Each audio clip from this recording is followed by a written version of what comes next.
Welcome back. Spring is here, summer is on its way, and the time to plant those flowers and herbs is now.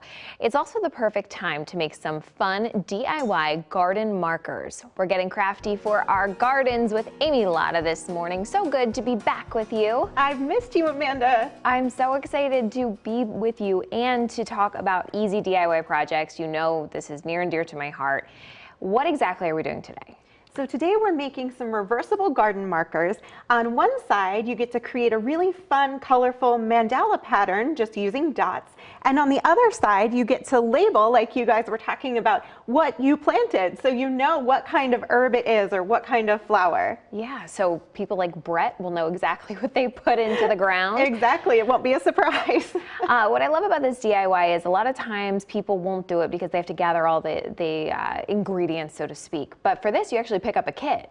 You do. So DIY Pro Studios is one of my favorite partners to work with, and they are a collection of all the paint your own pottery type stores.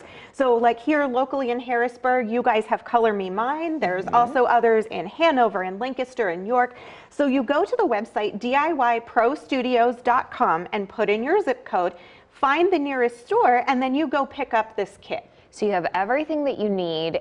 And then what do we do? Okay, so the first thing is you're going to get 2 of these bisque garden stakes, and you get a series of these different mandala patterns that you can choose from. So all different kinds.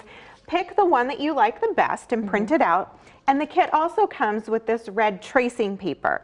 So you're going to put the tracing paper face down on the garden stake and your mandala pattern on top. Then you're just going to take a pencil and you're going to trace the lines, and what happens is that's going to cause your pattern to show up with these red lines so you can see where it is. And don't worry about the lines because those are going to burn off in the kiln later. Oh, that's good to know. Yes, so once you've traced it, then what you're going to do is take this really fun dotting tool that comes in your kit, and it has 8 different points that make different sizes of dots. So you're going to take your glazes, which those also, all the different colors of the rainbow are going to come in the kit for you.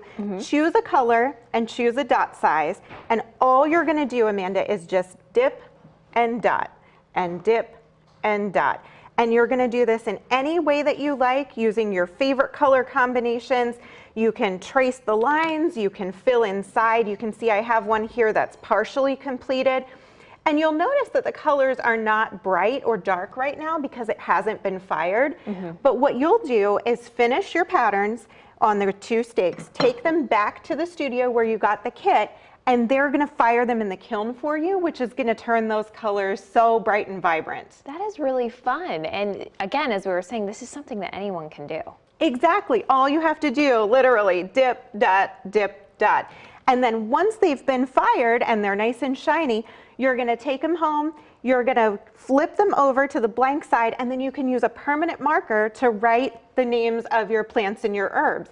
And then that's going to stay in the rain and whatever kind of weather is outside. But if you want to change it, if you plant something different, rubbing alcohol will bring that off and you can do it again. Oh, so easy. And as we know, you are the lettering queen. So I try. We are going to talk about how you can make those look really pretty and do lettering. We'll talk more about your lettering. You have another segment with another fun craft for us coming up. I sure do. Great. Stay with us, Amy, and you stay with us because if there's ever a day to pour yourself a glass of white wine, today is it. If anyone here agrees with that, it is Amy. Today is one of your new favorite holidays, right? It absolutely is. Pinot Grigio from Cabot Wines it's really not only my go-to brand, but it's America's #1 Italian wine brand. So still ahead, I talk with wine lover and international foodie Eddie Zamora about how we can celebrate this day with the best wine and food pairings. Keep it here.